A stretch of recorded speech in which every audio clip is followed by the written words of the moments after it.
Today, we're talking about behind the scenes of my 320K to $1 million negotiation in Silicon Valley with Uber, with the ride-sharing company. Right?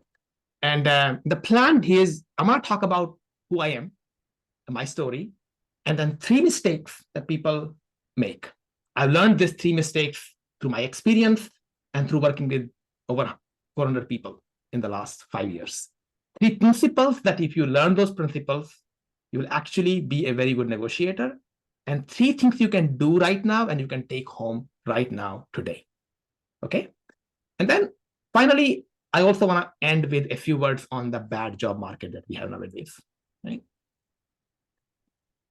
So who I am a computer scientist, mathematician before I was a coach. I went to IIT Kanpur, did well there. I went to Cornell.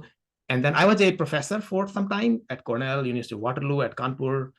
And also after this, I came to the industry, was a software engineer and research scientist at Facebook, now called Meta.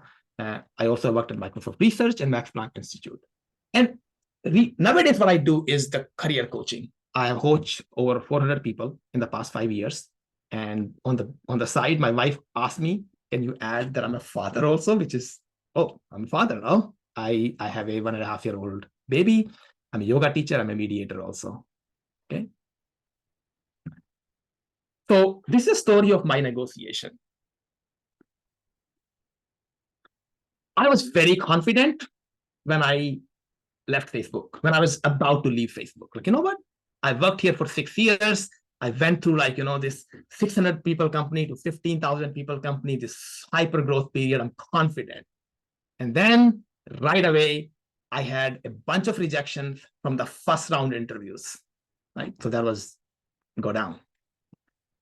Then I learned to face reality. It was very depressing for a few days, few weeks. And then I faced the reality of what's really going on.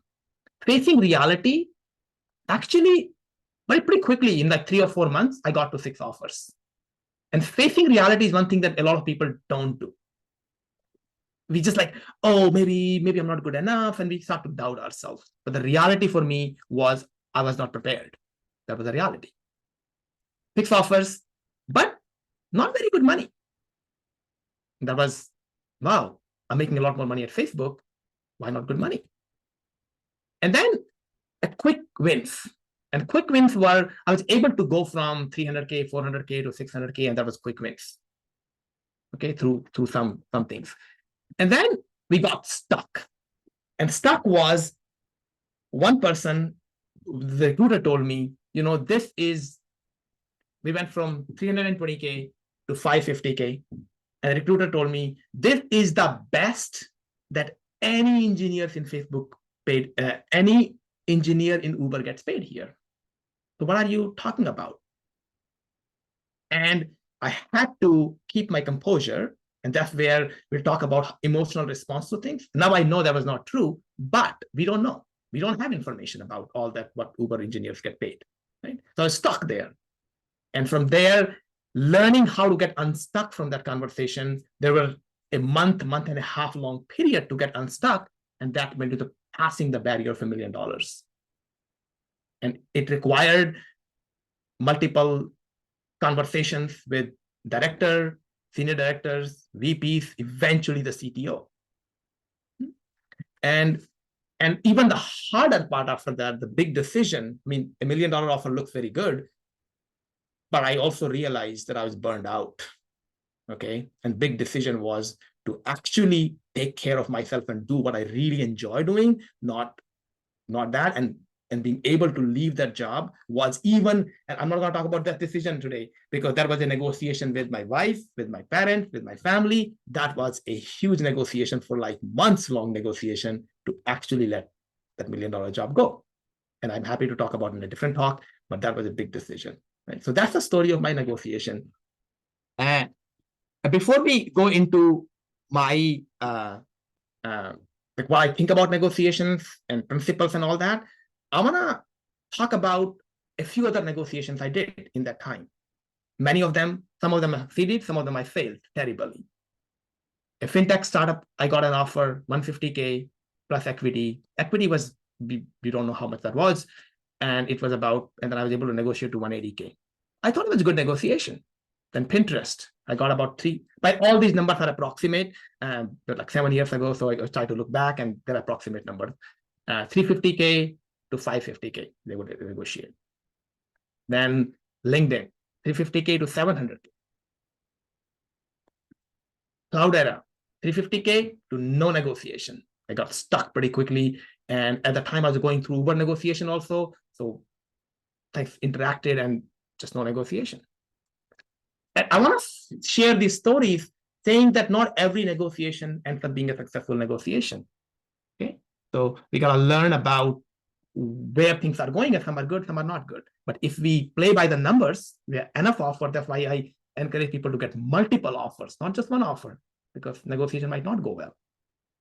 Uber was the one where we started at 320K and then ended up at 1,050,000. And then I had many failures. Many people think, oh, this was like, oh, success story and great negotiations. I couldn't get in. Netflix, Google, Amazon, multiple startups, big companies, about 10 or more rejections. So that was also part of learning to deal with rejection was a big part of my negotiation. Otherwise, I would not be able to actually stand in my emotional and contain my emotional responses. And my perspective now about negotiation is that I have found negotiation hard and uncomfortable for most of my life. And most people do. Number 2, negotiation is a skill. You're not a born negotiator. Some people are better at it in the beginning. Some people are worse. But you can learn that skill. And everyone can learn it. Number 3, with growth mindset and deliberate practice. Many people just negotiate once every, 3 years when they say job. And that's not enough practice to become good at negotiation. So we got to practice. If you have any questions, by the way, write in the chat, maybe tag Rahul, and I'm happy to kind of, I'll take them at some point. If you, and Rahul, if you see a question that is relevant that I want to respond to right now, I'm happy to just pause and respond to questions also. Okay. Sounds good. As you one quick one, which is almost like a logistical one, is timeline. What year, what month was this? How was the economy at the that's time? Very good. So I left Facebook around 2017, mid 2017, 6-7 years ago. And this all happened first half of 2017. Perfect. And then a while ago. And then was there a specific level that you were interviewing for, and what role? Like, was it data science?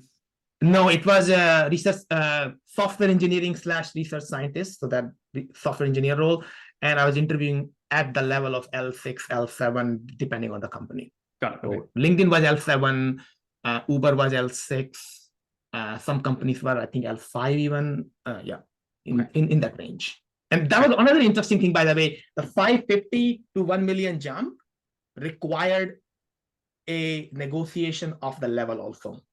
I was interviewing at L5. I didn't even realize I was interviewing at L5. And then they said, well, for L6, we need this, this, and this. We did more interviews. And that's where things escalated pretty quickly from there. Escalated in a good way. Yeah. So in this talk, we're going to talk about 3 mistakes that people make, 3 principles you can follow, and 3 takeaways you can take home today. Okay. Assumptions I'm making here, by the way, is that you've done well in the interviews. Without that negotiation, you have very weak negotiation power. You don't have much leverage. And that's why it's important to get rejected a few times. You get better at interviews. And that if you get the first job offer, it's likely you won't be able to negotiate very well because interview might not be that well.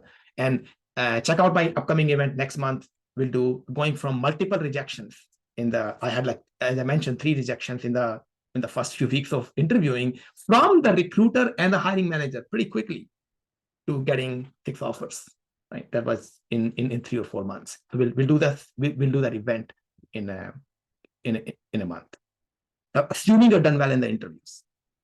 From there, mistake 1 is people in negotiation, there's excessive focus on words, kind of wordsmith this, but not on the emotions you go through when you speak those words. And the story I have is a person came to me like, hey, I have a negotiation tomorrow with a hiring manager or with a recruiter. Can you help me? And my short answer is a little bit, 5, 10, 20%, but you have very limited power at that time because we can wordsmith, but your emotions take a while to work through. Majority of our communication is non-verbal. Okay, your internal state, how you're feeling, comes out non-verbally through tonality of your voice or facial expressions, body language, all that. And if you just focus on words, you're very limited. Okay. Also, the questions you ask yourself when negotiation, when somebody says something unexpected. Oh, did I ask too much? What are they thinking about me? Will I lose the offer? All those emotional responses inside of you will make the negotiation hard. So we want to practice for those things. So excessive focus on words is one mistake people make. How many people you think we focus a lot more on words? You more focus on a lot more words than emotions. Type yes in the chat. I would love to hear if this is resonating with people.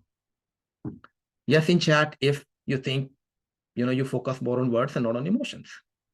I'll just keep moving, but I would love to hear yes. Yeah, few people panic about emotions. If you have panic about negotiation, you can prepare very well and somehow that panic will come out.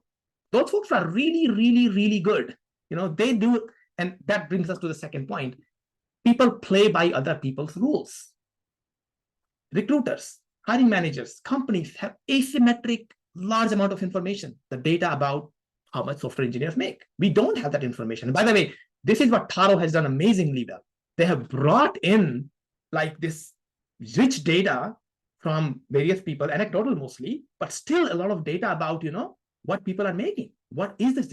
And without that, it's hard to do good negotiation, right? So asymmetric information, vastly different skill sets. You do negotiation once every 5 years, once every 3 years. They do negotiation 5 times a day. There's a gap in volume. Okay. And people are typically aggressive and selfish. And we just, if we buy into that frame, we are not going to be good negotiators. So don't rush into other people's rules.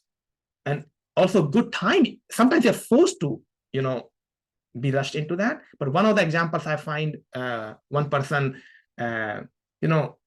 he said, oh, I have to respond to the recruiter's phone call. And that's one thing that you don't have to. It's not a rule that you have to respond to a person's phone call, which is not on the calendar. That's one thing that I talk people how to prepare and come prepared to the calls, not just have a random chat with the recruiter. And good timing requires that you balance your current work with the job search. If you focus on one or the other too much, you won't do well at both. And check out in 2 months, I'm doing this event also on negotiating your performance.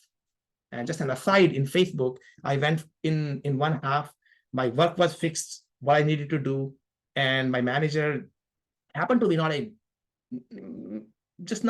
very caring manager, and I got a projected rating of below meets, and I negotiated that with the same amount of work. I did the work well to strongly exceeds. So 3 jumps just from actually how we talk about our work.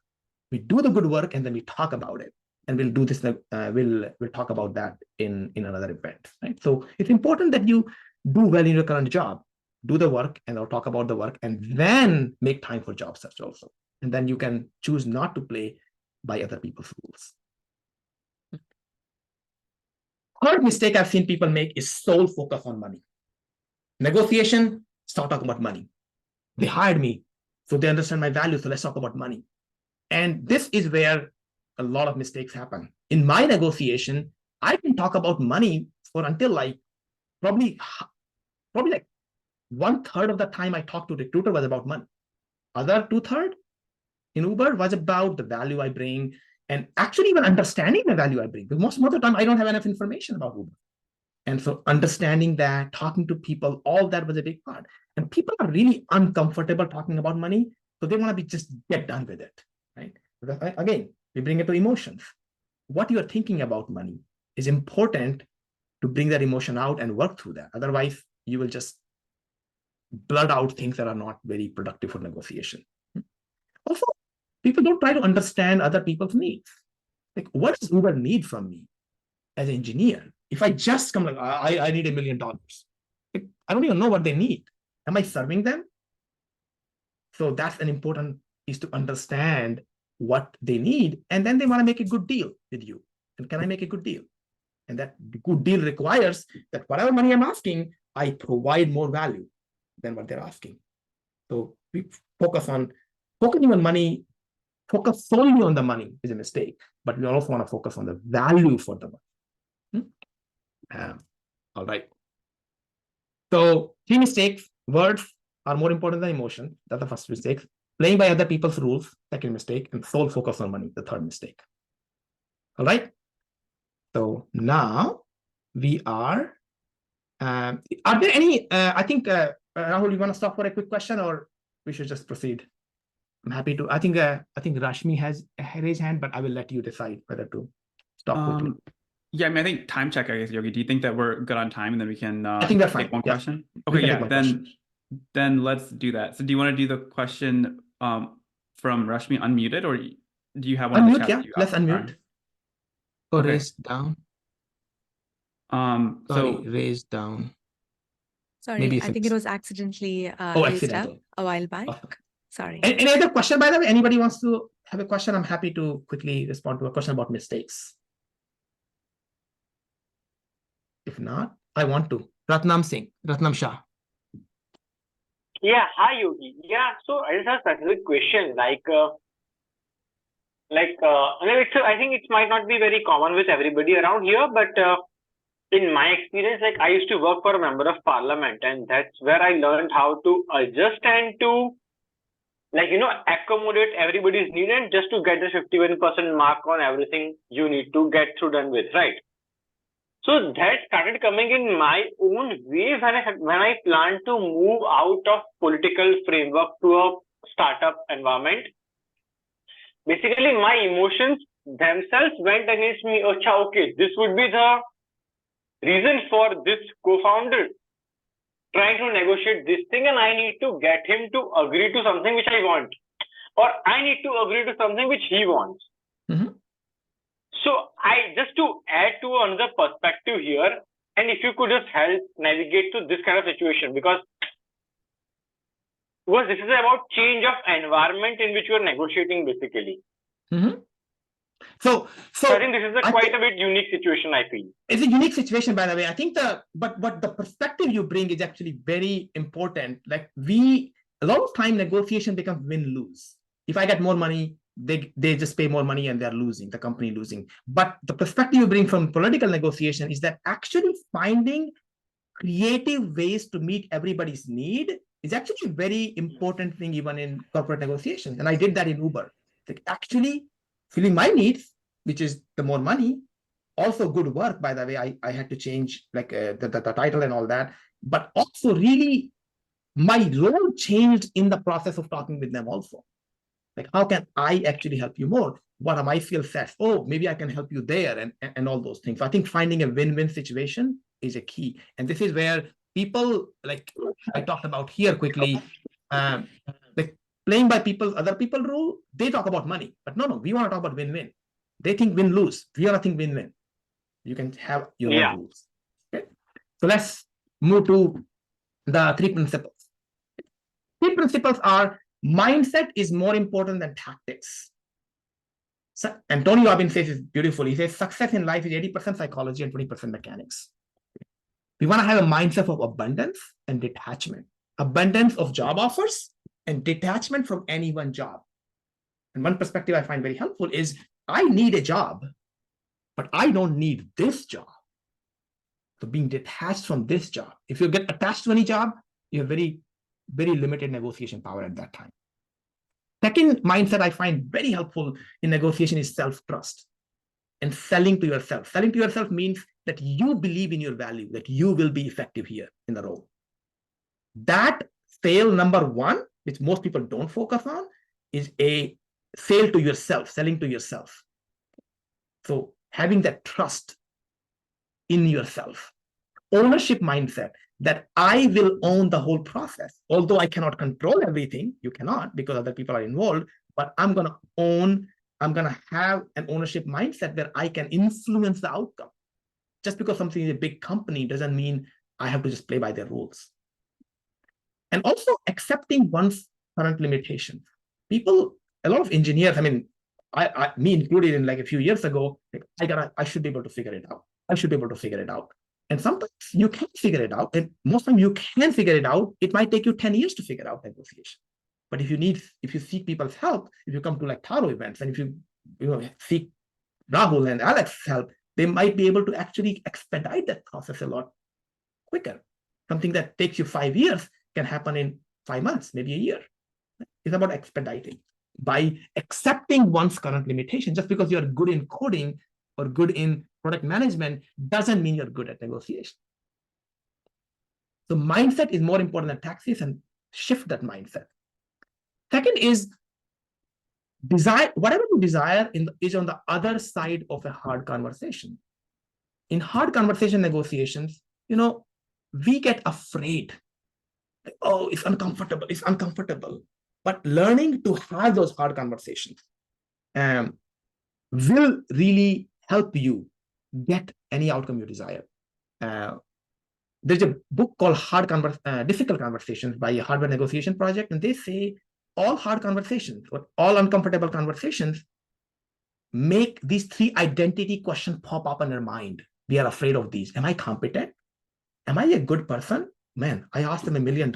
Am I greedy? Am I a good person? That question popped up in my mind. And having to work through that question was a big part of my negotiation. If I just suppress that question, then it will come out sideways in negotiation. And then you want to be able to answer those questions. Am I loved? Is the third question. Am I cared for?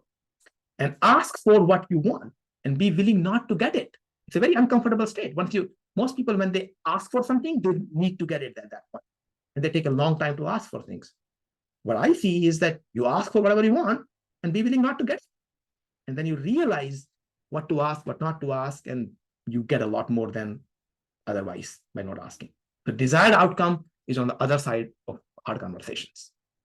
And the third one is focus on the job at hand. Many times you get distracted by just other things. For example, here's a story of my negotiation with Uber.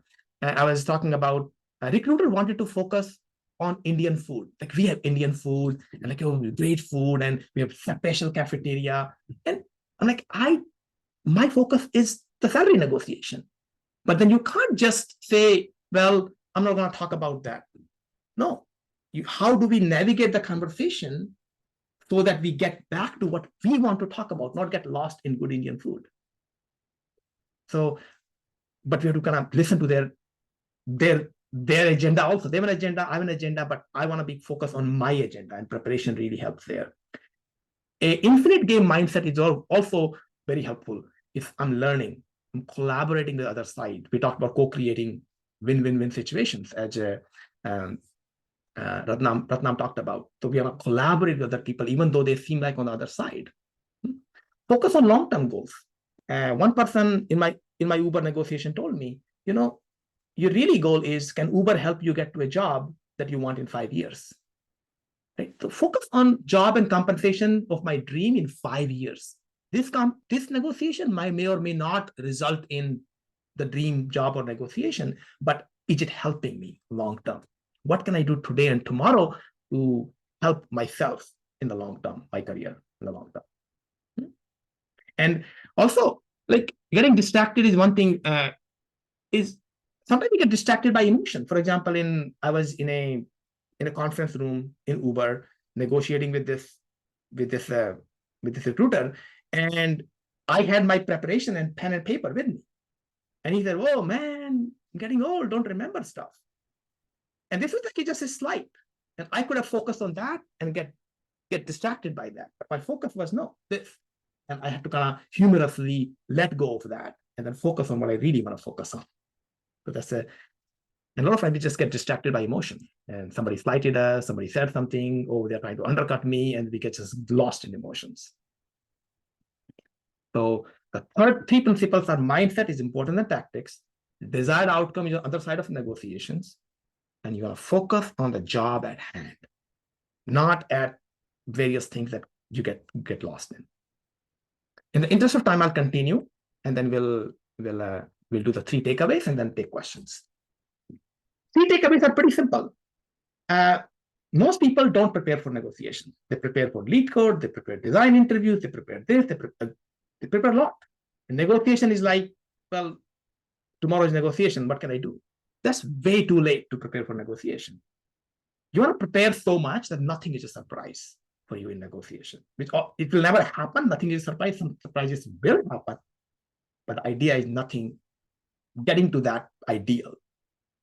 Prepare for the words, of course, but also prepare for what comes up inside of you when you speak those words. And there should be up to a point where the words and emotions become a second nature. The words and emotions that happen in negotiation become a second nature. And this is where seeing the other side as a fallible human being is an important piece. If you see them as somebody who's trying to screw us over, will really not help you in the long run in negotiation. Like seeing the other person also as a human. Like if one perspective I had was, it's recruiter's job to pay me less. They're doing their job. There's nothing wrong about that. And my job is to get paid more. And how can we negotiate that? Those two jobs. Right? So prepare. It's very important to prepare early. And you're also doing it by coming to these talks and speaking with, Taro folks, and that's very, having a community where you can prepare. Takeaway 2 is be truthful, but don't show all your cards. Many people just confuse these two things. They become truthful about too much, or they start to lie. It happened with me. I was at L5 at Facebook, and I was moving to L6, but I was L5 at the time. And this recruiter asked me, what level are you at Facebook? I could have said, oh, L6. But no, that's not the truth. So I just said, I'm interviewing for L6. But what level are you at Facebook? I asked him, do you mind sharing why that important information is helpful? So look for a question behind the question. You want to build trust even when you withhold information. Instead of like if you just say, well, it's a private information, I don't want to share. That will build walls and you won't be able to negotiate well through the walls. So even when you withhold information, go behind the question. One recruiter, not Uber, but somebody else asked me, oh, so what is your expectation of salary?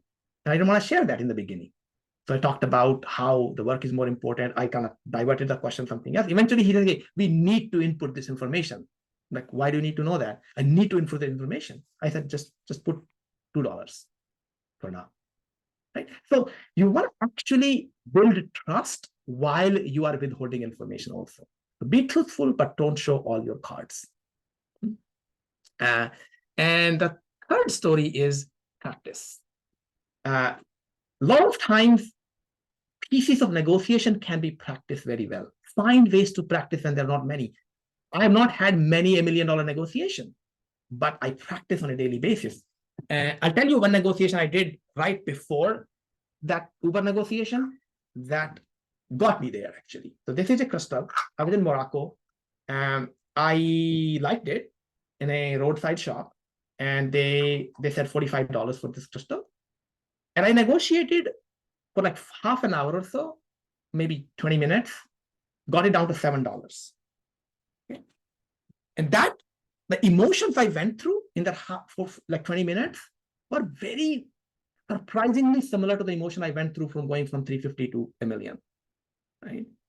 So the emotional response carries over across negotiation. So practice. And also get feedback about negotiation from people. Get familiar with rejection without letting it break you emotionally. Learn your bodily response. 7 rejection framework I follow in my coaching, actually, because if you're not used to rejection hurt a lot. And many people just don't want to be rejected. Right? I just talked to somebody yesterday, maybe a couple of days ago. They've been preparing for 1.5 years for job search, but they have not applied to any jobs. They have not actually had interviews. Why? They're afraid of rejection. They want to prepare so long, years and years, before they actually apply. You're going to learn how to work with rejection. You will be a lot quicker in learning and your results. Awesome. So those are the 3 things. Prepare for both words and emotions. Be truthful and practice. One part about being truthful, by the way, is that what I've seen is that if people start to not say truthful things, they change, their internal state changes. They're confused. And then you have to kind of to hide one truth, a lie, you have to tell two other lies, and then hide two lies. It just becomes a complicated mess. So we want to just be truthful. But we don't have to show all the cards, though. We don't have to share every information. So with this, I'm going to quickly share some recent hurdles. Of course, you all know about the market is bad, and it's true. Market is bad. But it's not as bad. If you're committed and you want to learn how to handle rejections, you will get more rejections, but you can get a good job. And in my coaching, multiple people, but one person from a large tech company got a job with higher level, like last June, I think, with a higher level, one level higher, 100K raise in a like really bad job market last year. One person from Bay Area got 2 jobs and over $250,000 raise through the 2 jobs in the last 7 months. And many more examples. So the point is to get out this mind and seek help. Harvard is a great place to seek help, right? The very caring community. But just because market is bad. But for people who are, a lot few people are looking for jobs because market is bad. Not many people are looking for jobs also.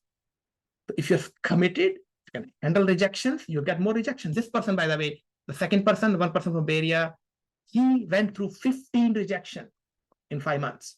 That's a lot of rejections. And he was devastated at times, but through our work, we worked through handling the rejection. It didn't break him down and led him to this great job after that. Finally, I want to just say a couple of things. So what I shared today, I've compressed months into minutes, okay? And that's like, I don't know, half an hour, you can do so much justice to such a broad topic. Sometimes in my coaching, I work with people for, like, as I mentioned, 5-6 months, 3, 4, 5, 6 months to actually work through this topic of negotiation. So much comes up. And insights are great, but execution is the king. Devil is in the details. How do we change our emotional response? That takes time, right? So if you want to get personalized support, attention, email me or WhatsApp me with the text Taro event, one of the subject line or something, to my email address here or my phone number, and I'm happy to take any questions. Right? And you can send a text or email right now. If you just say Taro event, send it, and we can communicate what your situation is, and maybe if I can help, I'm happy to hop on a call with you. Awesome. Amazing. Yogi, this is amazing. I feel like you can tell the difference between people who are regurgitating a YouTube video or some blog they read online versus people who have actually done the job. And it's so clear to me that you've actually done the advice, like you follow the advice that you're talking about, and you have lived experience, which makes it so much more valuable. So I would like to ask 2 or 3 questions that are really great from the chat, and then maybe we can open it up after that. So Nicholas is asking, a lot of people have gotten laid off recently. How do you reply if a recruiter asks you point blank, were you laid off? And Nicholas's concern is that if you are too transparent and you reveal that you are laid off, you might be giving your leverage away. So do you have any thoughts about how to answer that question in the appropriate way? So whenever I have a question that I don't want to give it a direct answer, I look for question behind the question. My first response is, so, like, why do you ask? Tell me a little bit about, like, how does it, and then you take the conversation from there. For example, the point blank when I ask, are you L5? Like, do I say yes or no? Both answers are wrong. If I say yes, it hurts me. If I say no, that's wrong. So usually I want to learn, why are you asking it? Not, why are you asking me, man? It's a private information, not that. But I'm curious, how does it help our process to know if I was laid off or not? So, and then, of course, the next question will come. Next question, we got to prepare for that conversation, especially if you're afraid of that question. We got to prepare this tree, right? I mean, they will ask, can you see the board? Yeah, we can see it. So the question, 3 different options, and how do I respond to this? So we got to prepare a bit of a tree response like, how do we navigate that conversation? Again, I think being truthful is most important, but some people don't want to be truthful. That's okay. I mean, this Uber negotiator did tell me, by the way, that this is the highest any Uber engineer gets paid, and they lied, right? They were lying. I was not the first person who got twice the highest amount, of course.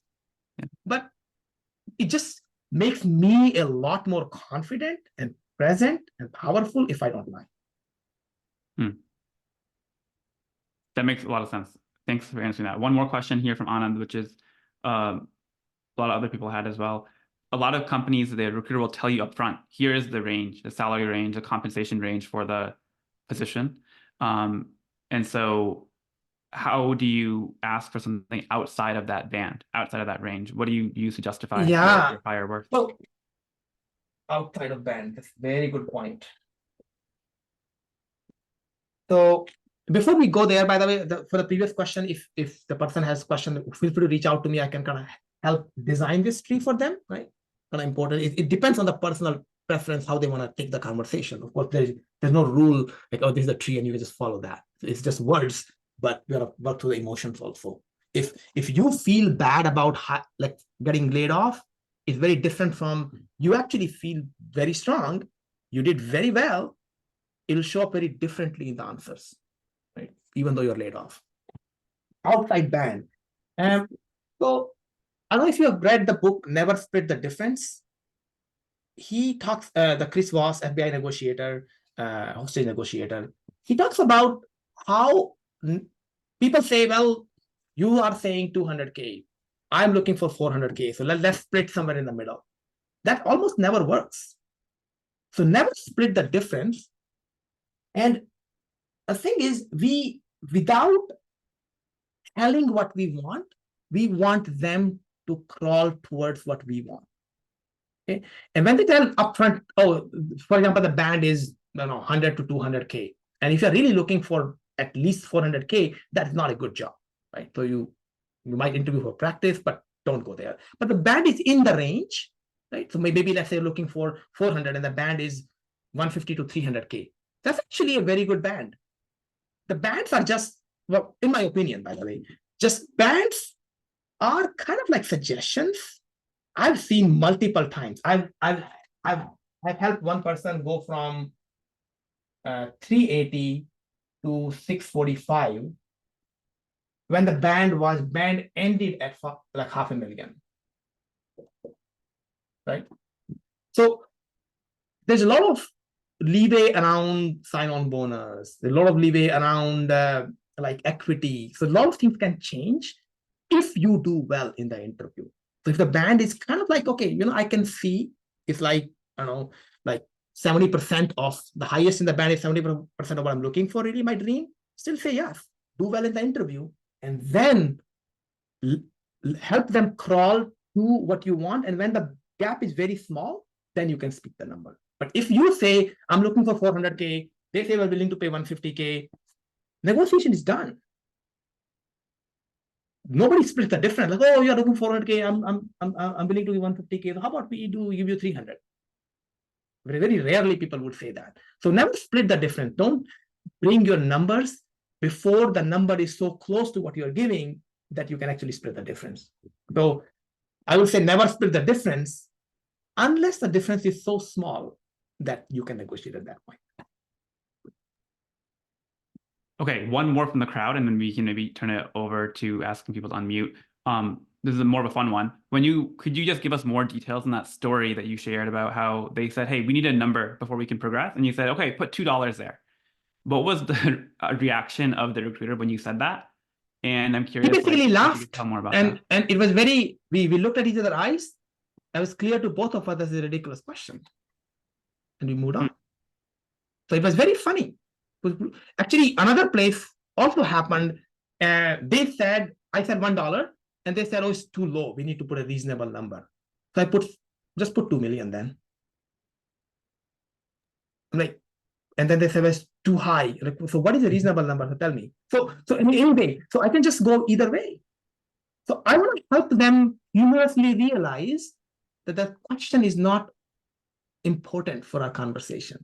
sometimes humorously, sometimes seriously help them realize. So why do you ask this? And then helping them realize, actually, I help, this is such a big question that comes up in so many of my clients negotiations is like, what is your salary expectation? They ask almost invariably. And we want to see, how do we not tell our salary expectations? Because if you speak your salary expectation in the early on, if I had told my salary expectation with Uber, my highest, like 600K would have been my, like, okay, this is like, will be a great job. I can't speak more than that. But that really would have not worked. So you don't want to speak your expectation too much, but do really well throughout the interview. And then we'll talk about in the next training how to do well. And then don't mess up in the negotiation. Like, don't speak some numbers or answers that will hurt you in the negotiation. And then you want to see how you can create value. You learn about kind of what company needs, and you really pump up your value. And eventually, then you start to seek numbers. Numbers in negotiation. I probably spoke number at the very end of negotiation, like the tail end, maybe last week or so. That was it. Before that, was no number. Like this doesn't seem like a good, didn't like a good offer. So like what was competitive, and I think even the wordsmithing is important there. Like we don't say, anyways, we can talk about wordsmithing, but yeah. Okay. And then I lied. I have one more. This is like very highly upvoted. Can you share the abridged version of the whole story with Uber in particular, going from 320K to 1.5 million? How many back and forths were there? If you just expand a bit more on that story, that people are asking. So that actually, so I'm guessing it was actually, again, if it's my memory right now, it's probably mid-March to end of May, maybe 2.5 months. It was a long negotiation.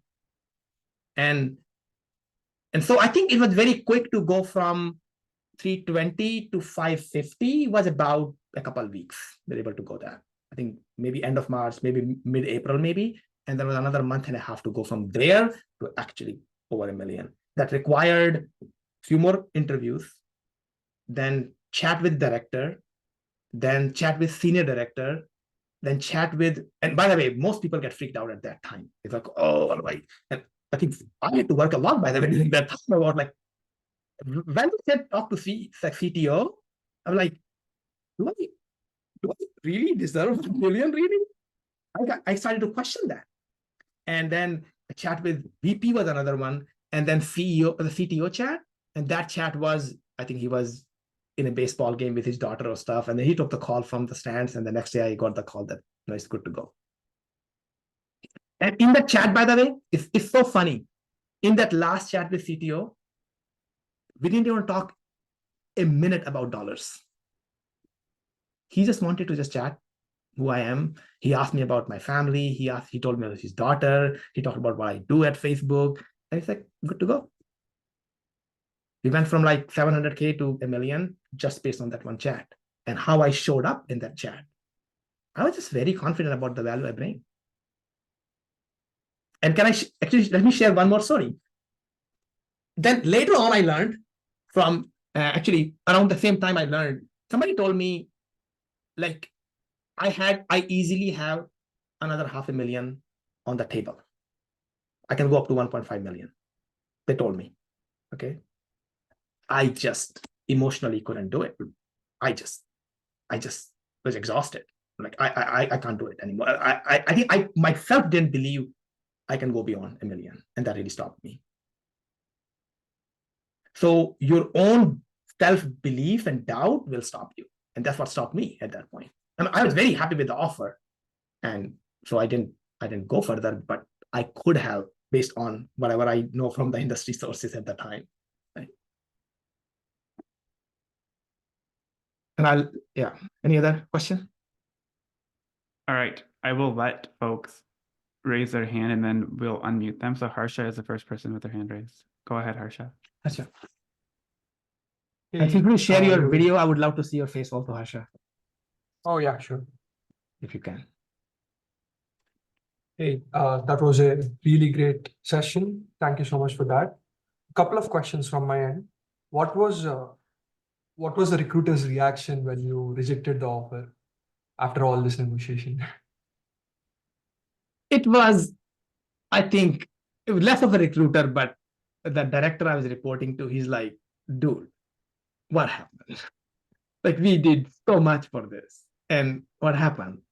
I just told him that this is like my health is, I mean, I talked about why I rejected and it was not a good time. And I think he understood. And he said, you know, if you want to come back in the next 6 months, we'll honor it. And I kept that for 6 months. And then I just never went back because I found something that is a lot more important for me than $1 million. And I mean, what I do now, coaching, is, I mean, it's not $1 million, but the satisfaction I get is just beautiful. And I think money will come eventually. I think it's a long game for me. And money is not, anyway, it's important to have your priorities clear, long-term priorities. It was a funny reaction. I mean, I met him for coffee after that, and he was like, what happened? And I talked to him. Yeah. Got it.